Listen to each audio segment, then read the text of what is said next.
Hello, good morning guys. Nandito pa rin tayo sa Ayala.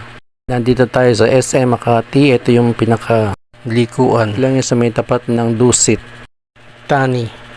Kung napapansin nyo guys, ang daming taxi dito. Ito yung paradahan ng taxi or taxi stand. Dito lang yan sa Courtyard, DR. At mula dito liliko sila ng Stallion, DR. Papunta yan ng Palm, DR. Itong sinasabi ko ay kung manggagaling ka ng MRT station or Ayala station ng MRT, napakalapit lang dito. Ito naman ang East Street Corner Palm, DR. Guys, itong lugar nito ay malapit dito sa Landmark, Glorieta, Telos International. At dito naman guys, ito naman yung Barkyard. Yung mga aso nila dito pinaparada. Ibig sabihin dito nila, yung mga residente dito nila